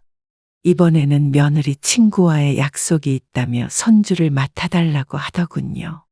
언제나 처가에는 감사 인사를 빼먹지 않으면서 저에게는 당연하다는 듯이 대하는 며느리가 서운했습니다. 하지만 손주가 보고 싶어 또다시 발걸음을 옮겼어요. 돌아오는 길, 어깨가 무거웠습니다. 손주를 돌보는 건 기쁜 일이지만 이런 식의 대우를 받는 건 참 힘든 일이네요. 어머님, 내일도 부탁드려도 될까요? 알았다. 우연히 은행에 들렀다가 충격적인 사실을 알게 됐습니다. 남편 명의의 계좌에서 거액이 빠져나간 흔적이 있더군요. 은행 직원의 설명을 듣고 있자니 온몸에 힘이 빠졌습니다. 무슨 일 있으세요? 아들한테 확인해 봐야 할 것 같아요. 고객님, 통장 거래 내역을 한번 더 확인해 보시겠습니까? 그날 제가 분명히 봤는데 아드님께서 직접 오셨어요. 혹시 어머님께서 승인하신 건가요? 통장을 손에 쥔 채 아들에게 전화를 걸었습니다. 처가 사업자금으로 돈이 쓰였다는 사실이 머릿속을 어지럽혔죠. 엄마, 제가 설명할 수 있어요. 네가 어떻게 이럴 수가 있니? 장모님 사업이 어려워서 잠시 빌린 거예요. 내 재산을 몰래 빼돌리다니. 곧 갚을 수 있을 거예요. 은행을 나서는 발걸음이 무거웠습니다. 하늘이 노랗게 물들어가는 걸 보니 마음까지 저물어가는 것 같았어요. 집으로 돌아와 서재 서류를 다시 꺼내봤습니다. 그동안 몰랐던 계좌이체 내역들이 하나둘 보이기 시작했어요. 남편이 평생 모은 재산이 처가 사업자금으로 빠져나간 것을 알게 되니 속이 쓰렸습니다. 이제 아들이 자주 서재를 들여다봤던 이유를 알겠네요. 밤늦게 아들이 찾아왔습니다. 처가 사업이 잘 되면 곧 갚겠다는 말만 반복하더군요. 엄마, 장모님이 꼭 성공하실 거예요. 그 돈이 얼마인 줄이나 아니? 처가 사업만 잘 되면 바로 갚을게요. 현관문을 닫고 들어와 거실에 앉았습니다. 벽시계 소리만 똑딱거리는 밤. 남편의 사진을 바라보며 긴 한숨이 나왔어요. 비 오는 길을 걸어 집으로 돌아왔습니다. 젖은 옷을 갈아입고 서재에 들어섰어요. 남편의 사진을 바라보며 오늘 있었던 일을 곱씹어 봤죠. 여보, 이제는 정말 결단을 내려야 할 것 같아요. 오늘 아들이 나를 어떻게 대했는지 봤어요. 더 이상은 참을 수가 없네요. 이제는 내 선택을 해야 할 때가 온 것 같아요. 우리 아들을 어떻게 키웠는데. 서랍 깊숙이 넣어두었던 유언장을 꺼냈습니다. 남편이 마지막으로 남긴 재산 목록이 적혀 있는 서류들도 하나씩 펼쳐보았어요. 창밖으로 빗소리가 들려왔습니다. 차가운 빗방울처럼 제 마음도 차갑게 식어가고 있었죠. 책상 위에는 그동안 모아두었던 통장들이 놓여 있었습니다. 남편이 평생 모은 재산을 지켜야 한다는 생각이 들었어요. 핸드폰이 울렸지만 받지 않았습니다. 아마도 아들일 텐데 이제는 더 이상 대화가 필요 없을 것 같았죠. 달력을 보니 다음 주가 남편 기일이었습니다. 그날 모든 것을 정리하기로 마음먹었어요. 서재 창문을 열어보니 비가 그치고 있었습니다. 마치 제 마음속 흔들림도 잠잠해진 것처럼요. 이제는 달라질 거예요. 남편 사진 앞에 유언장을 올려두었습니다. 더 이상 망설이지 않기로 했어요. 그동안 참아왔던 서운함과 배신감이 마음속에서 굳어져 갔죠. 아침부터 송년회 준비에 마음이 무거웠습니다. 오늘이 마지막이 될 거란 생각에 평소보다 더 신경 써서 옷을 골랐죠. 남편이 마지막으로 선물해준 진주 목걸이도 꺼내 매었어요. 어머님, 오늘은 뭔가 달라 보이세요. 그래? 평소랑 같은데. 혹시 무슨 특별한 일 있으신가요? 송년회니까 좀 신경 써본 거지. 처음 보는 목걸이네요. 남편이 마지막으로 사준 거야. 가방 안에는 남편의 유언장이 들어 있었습니다. 오늘 이걸 꺼내들 생각을 하니 가슴이 먹먹해졌죠. 거울 앞에 서서 옷매무새를 다듬었습니다. 이제는 더 이상 물러서지 않겠다는 다짐이 절로 들었어요. 택시를 타고 가는 내내 지난 시간들이 주마등처럼 스쳐 지나갔습니다. 그동안 참아왔던 순간들이 떠올랐죠. 호텔 로비에 도착하자 처가 식구들이 보였습니다. 여전히 저를 무시하는 눈빛이었지만 오늘만큼은 개의치 않기로 했어요. 어머님, 자리로 가시죠. 그래, 가보자. 서류가 든 가방을 꼭 쥐고 연회장으로 들어섰습니다. 오늘로 모든 게 끝날 거란 생각에 오히려 마음이 담담해졌어요. 아들과 며느리는 여전히 처가 식구들과 어울리느라 바빴습니다. 구석자리에서 그들을 바라보며 때를 기다렸죠. 유언장이 든 가방을 만지작거리며 생각했습니다. 이제는 정말 모든 걸 끝낼 시간이 됐다고요. 송년회가 시작되고 축하 인사가 오갔습니다. 하지만 제 귀에는 아무것도 들리지 않았어요. 송년회가 시작되고 1시간쯤 지났을까요? 처가 식구들의 목소리가 점점 커져갔습니다. 평소보다 더 노골적으로 저를 무시하는 말들이 귓가에 들려왔어요. 어머님, 오늘 자리가 어색하지는 않으세요? 사부인, 오늘도 평범한 옷차림이네요. 우리 딸이 고생이 많아요. 엄마, 시어머니가 그래도 나름대로 노력하고 계세요. 테이블 위에 올려둔 가방을 바라봤습니다. 유언장이 든 가방을 꽉 쥐고 있는 제 손끝이 하얗게 변했죠. 연회장 분위기는 더욱 시끄러워졌습니다. 처가 쪽 어르신들은 저를 보며 수군거렸고 젊은 사람들은 제가 없는 것처럼 구는 게 역력했어요. 아들은 여전히 며느리 친정 식구들 사이에서 웃고 있었습니다. 제가 홀로 구석에 앉아 있는 건 눈에도 안 들어오는 듯 했죠. 자리에서 천천히 일어났습니다. 이제는 더 이상 참을 필요가 없다는 생각이 들었어요. 며느리 어머님이 건네는 말이 가슴을 파고들었습니다. 이제는 정말 모든 걸 끝내야 할 때가 왔다는 걸 직감했죠. 어머님, 이제 그만 자리를 피해 주시면 좋겠어요.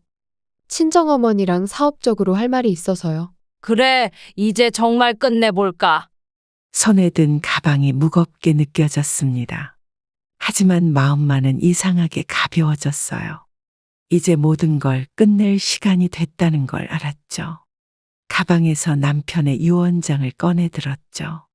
처가 식구들의 웃음소리가 순식간에 잦아들었어요. 잠시 제가 할 말이 있습니다. 어머님, 무슨 말씀을 하시려고? 조용히 들어보면 좋겠어요. 아들아, 이리 좀 나와 볼래? 엄마, 갑자기 왜 그러세요? 이제는 끝내야겠구나? 떨리는 손으로 유언장을 펼쳤습니다. 남편이 남긴 30억 상당의 땅 문서가 모두의 눈앞에 드러났죠. 연회장이 순식간에 조용해졌습니다. 처가 쪽 어르신들의 얼굴이 하얗게 변해가는 게 보였어요. 남편의 마지막 뜻이 담긴 글자 하나하나를 또박또박 읽어내려갔습니다. 재산이 모두 제 명의로 되어 있다는 사실이 밝혀지자 아들의 표정이 굳어졌어요. 처가 식구들의 얼굴이 하나둘 창백해져 갔습니다. 아까까지 저를 무시하던 목소리들이 모두 사라졌죠. 며느리가 자리에서 벌떡 일어났습니다. 하지만 이미 늦었어요. 이제 모두 아시겠죠? 어머님, 그런 걸 왜 이제서야 말씀하세요? 이제 와서 그런 말이 무슨 소용이 있겠니? 너희에게 물려줄 돈은 1원도 없다. 마지막 페이지를 덮으며 깊은 숨을 내쉬었습니다. 드디어 모든 것을 밝힐 수 있다는 생각에 마음이 가벼워졌어요. 더 이상 숨길 것도 참을 것도 없었으니까요. 아들이 허둥지둥 다가왔지만 이제는 그의 말을 들을 생각이 없었습니다. 오늘로 모든 게 끝난 거예요.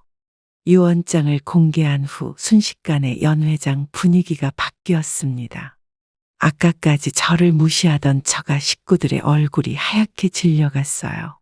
어머님, 제가 잘못했어요. 지난번에도 그렇게 말했잖니. 이제부터는 정말 잘하겠습니다. 무릎이라도 꿇을까요? 어머님 마음 돌리실 때까지 절이라도 하겠습니다. 그동안 저희가 너무 한 것 같아요. 며느리가 갑자기 무릎을 꿇었습니다. 처가 어르신들도 하나둘 고개를 숙이기 시작했죠. 아들은 제 앞에서 어쩔 줄 몰라 하며 서 있었습니다. 그동안의 오만한 태도는 어디로 갔는지 온데간데 없었어요. 처가 식구들 사이에서도 술렁임이 일어났습니다. 서로 눈치를 보며 어찌할 바를 모르는 모습이었죠. 사부인은 자리에서 일어나 저에게 다가왔습니다. 평소에 당당하던 모습은 찾아볼 수 없었어요. 며느리는 계속해서 용서를 빌었지만 그동안의 모욕들이 하나둘 떠올랐습니다. 이제는 돌이킬 수 없는 강을 건넜죠. 그동안 내가 당한 모욕을 기억하니? 어머님, 정말 죄송했습니다. 이제 와서 사과해도 소용없어. 연회장을 빠져나오는 제 뒤로 아들과 며느리가 쫓아왔습니다.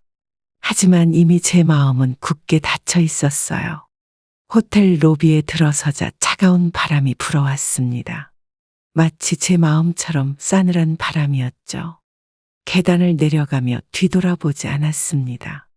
이제는 정말 모든 게 끝났다는 생각이 들었어요. 송년회가 끝나고 며칠 뒤 아들이 찾아왔습니다. 눈빛부터 달라진 모습이 역력했죠. 이제는 제가 가진 재산 때문에 달리 보이나 봅니다. 엄마, 우리가 대단한 사업 구상을 했어요. 무슨 말을 하고 싶은 거니? 처가에서도 투자하기로 했어요. 엄마도 만족하시게 될 거예요. 저희가 얼마나 성공할 수 있는지 보여드릴게요. 이제 와서 그런 말이 통할 것 같니? 처음으로 아들의 목소리에서 협박조가 느껴졌습니다. 제가 가진 재산을 건드리지 못하게 되자 이런 식으로 나오는 걸 보니 마음이 아팠죠. 며느리도 옆에서 자기들이 얼마나 성공할 수 있는 사업인지 자랑하듯 떠들어댔습니다. 마치 제가 돈을 주지 않으면 후회하게 될 거라는 듯한 말투였어요. 거실 탁자 위에 사업계획서라며 두꺼운 서류 뭉치를 올려놓았습니다. 하지만 저는 쳐다보지도 않았죠. 아들은 계속해서 자신들의 사업이 얼마나 대단한지 설명했습니다. 제가 유산을 주지 않으면 후회할 거라는 말도 서슴지 않더군요. 엄마가 도와주지 않으면 나중에 꼭 후회하실 거예요. 그래, 네 맘대로 해보렴. 저희가 얼마나 잘하는지 보여드릴게요. 집을 나서는 아들의 뒷모습을 보며 생각했습니다. 이제는 정말 돌이킬 수 없는 관계가 된 것 같아요. 현관문이 닫히고 혼자 남은 거실에서 창밖을 바라봤습니다. 하늘이 점점 어두워지고 있었죠. 탁자 위에 놓고 간 사업 계획서를 쓰레기통에 버렸습니다. 이제는 어떤 협박에도 흔들리지 않을 거예요. 동네 시장에 장을 보러 나갔다가 우연히 아들 이야기를 듣게 됐습니다. 처가의 도움을 받아 시작한 사업이 2달 만에 적자가 났다는 소문이 파다하게 퍼져 있더군요. 어머님, 혹시 들으셨어요? 무슨 소식인데? 아드님 사업이 벌써 기울었다고 하더라고요. 아직 2달밖에 안 됐는데 말이죠. 처가집에서 돈 받아서 시작했다면서요? 그 돈도 다 날렸대요. 장바구니를 들고 집으로 돌아오는 길에 아들에게서 전화가 왔습니다. 목소리가 많이 지쳐 보였죠. 밤늦게 아들이 찾아왔습니다. 얼굴은 헬쑥해지고 눈빛은 초점을 잃은 듯 했어요. 제 앞에 앉은 아들의 모습이 예전과는 너무 달랐습니다. 1달 전만 해도 큰 소리 치던 모습은 어디로 갔는지 찾아볼 수 없었죠. 엄마, 사업이 생각보다 잘 안 풀려요. 그래서 이제 와서 날 찾아온 거니? 조금만 도와주시면. 처가에서 받은 돈을 모두 날렸다는 소식을 전해 들었습니다. 큰 소리치며 시작한 사업이 이렇게 허무하게 무너질 줄은 몰랐나 봐요. 며느리는 이제 제 얼굴도 보지 않으려 하더군요. 아들 혼자 찾아와 도움을 청하는 모습이 안쓰럽기도 했지만 이제는 제 마음도 돌이킬 수 없었습니다. 장바구니에서 장을 정리하며 창밖을 바라봤습니다. 아들이 떠난 자리에 찬바람만 가득했죠. 아들 내외의 사업이 실패한 뒤 처가의 태도가 급격히 달라졌다는 소식을 들었습니다. 동네 마트에서 우연히 마주친 이웃에게 이야기를 전해 들었어요. 어머님, 처갓집에서 발을 완전히 뺐다면서요? 무슨 이야기인데? 이제는 전화도 안 받는다고 하더라고요. 처가 쪽에서 완전히 등을 돌렸나 봐요. 돈 다 날리고 나니까 딸도 모른 척한대요. 아들 며느리가 불쌍하네요. 마트에서 돌아오는 길에 아들과 마주쳤습니다. 전과 달리 허름한 차림새로 걸어가는 모습이 눈에 들어왔어요. 며느리는 이제 처가에도 발길을 끊었다고 합니다. 돈을 모두 날린 후 처가에서 연락을 끊었다는 소식이 들려왔죠. 우리는 더 이상 도와줄 수 없다.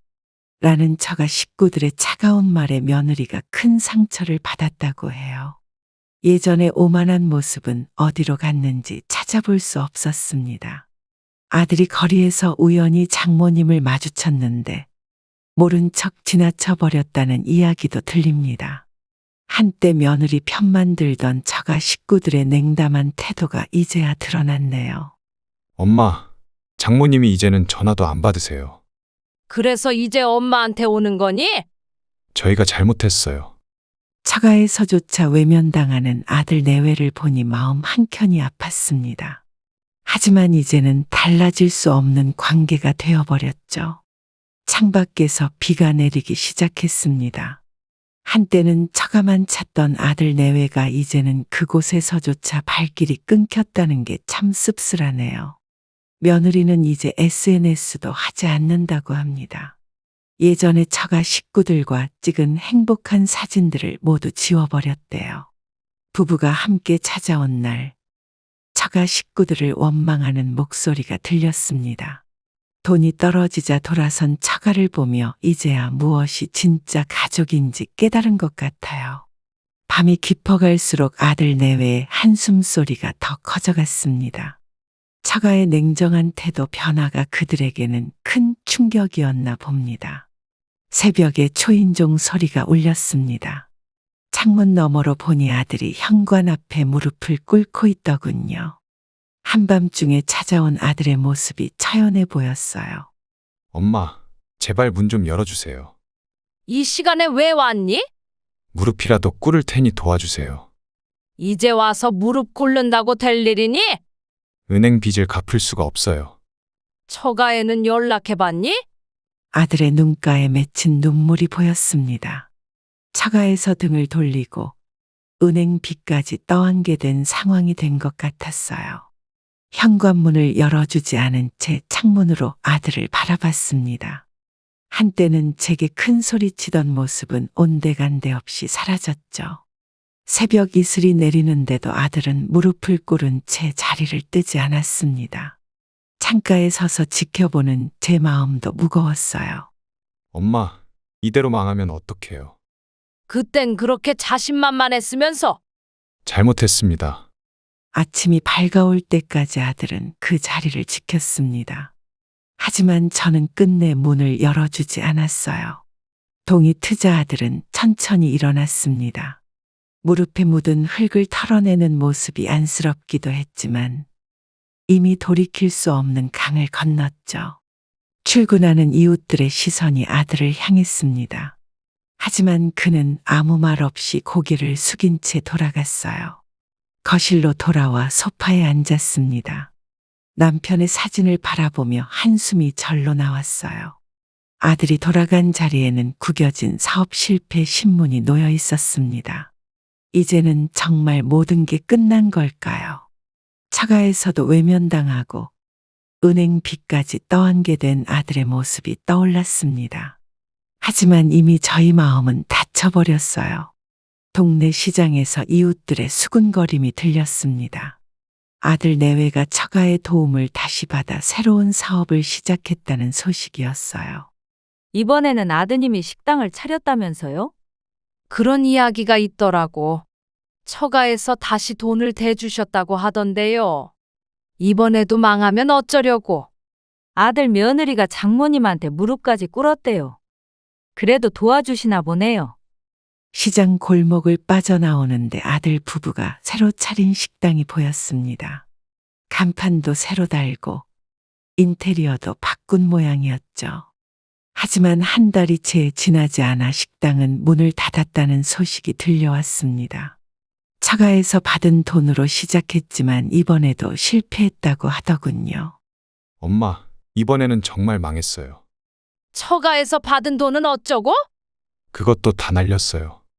식당 앞을 지나는데 압류 딱지가 붙어 있었습니다. 한때는 야심차게 시작했다던 사업이 이렇게 끝나버리다니요.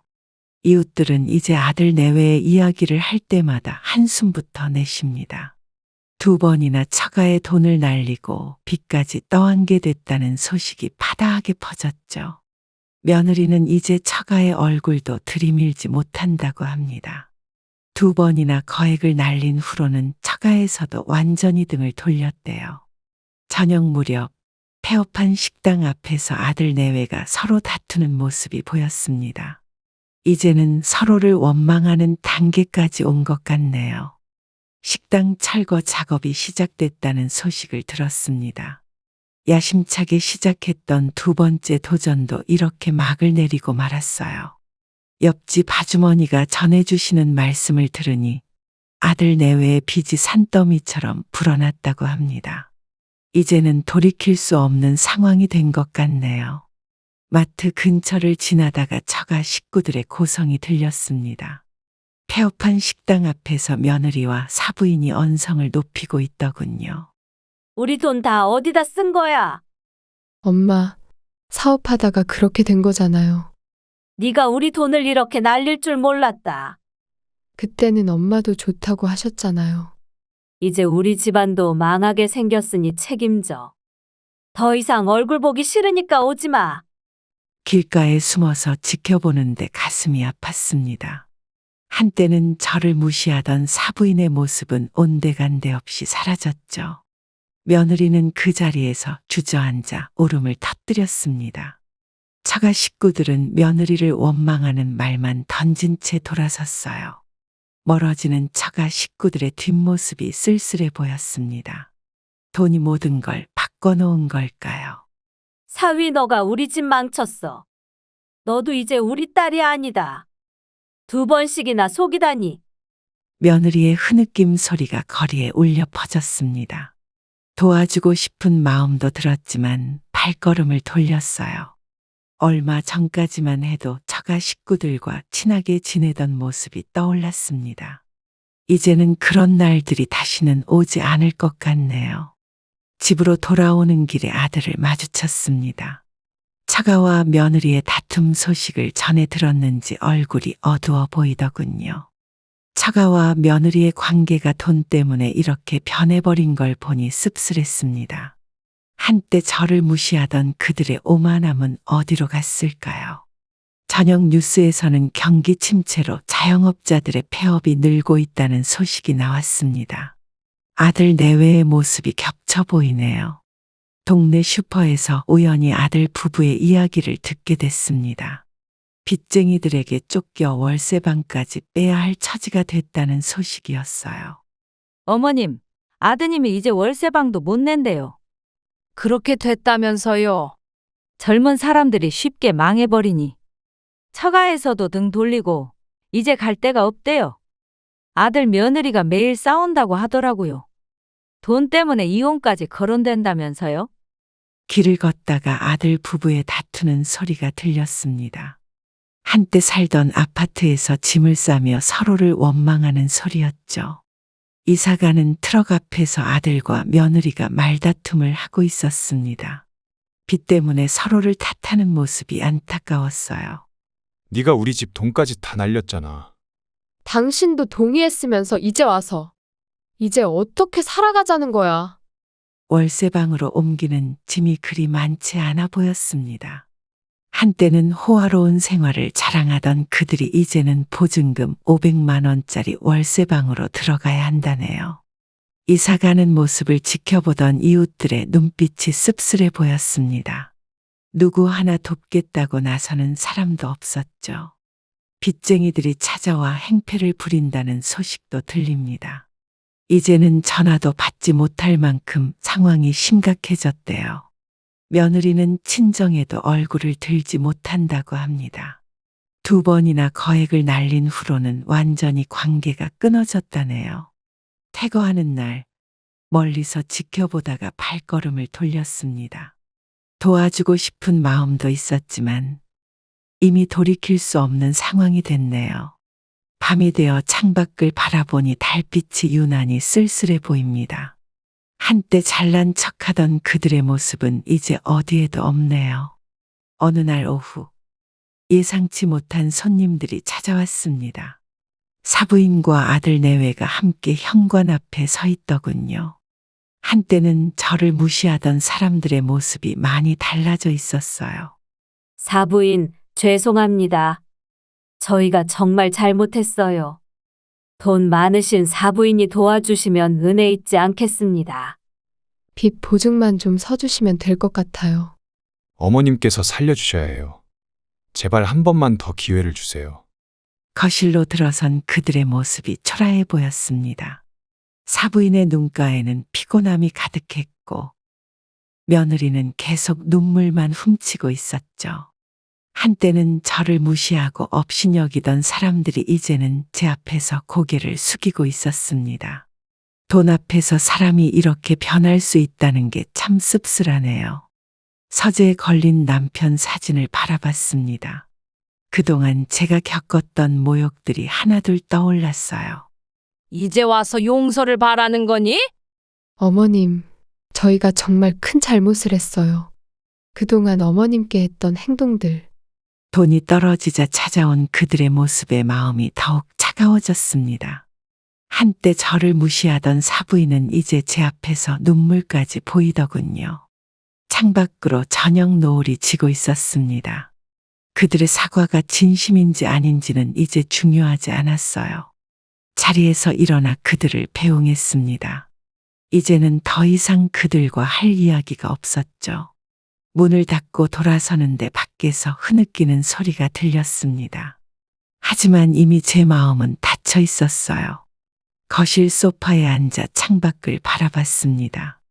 그들이 떠나는 모습이 보였지만 더 이상의 감정은 들지 않았어요.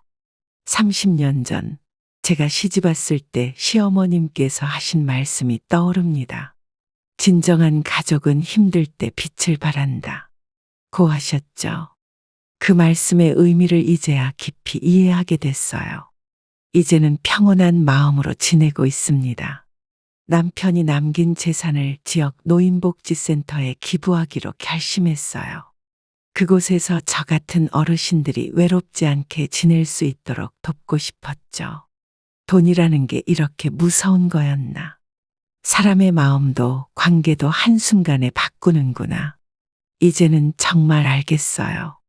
돈 때문에 무너진 가족의 모습을 지켜보며 깨달았습니다. 존중 없는 관계는 결국 허상이었다는 걸요. 복지센터에서 만난 어르신들과 따뜻한 시간을 보내고 있습니다. 서로를 진심으로 걱정하고 위하는 마음이 느껴지는 곳이에요. 이제는 돈보다 중요한 게 무엇인지 깊이 이해하게 됐습니다. 가족이란 이름으로 상처를 주고받는 것보다 서로를 진심으로 존중하는 관계가 더 소중하다는 걸 알게 됐죠. 남은 생을 의미 있게 보내려 합니다. 제가 겪은 일들이 누군가에게는 교훈이 되길 바라면서요. 돈이 전부가 아닌 진정한 가족의 의미를 찾는 이들에게 작은 위로가 되길 바랍니다. 마지막으로 하고 싶은 말이 있습니다. 가족이라는 이름으로 서로를 아프게 하지 마세요. 진정한 사랑은 존중에서 시작됩니다. 그럼 오늘도 행복한 하루 되세요. 감사합니다.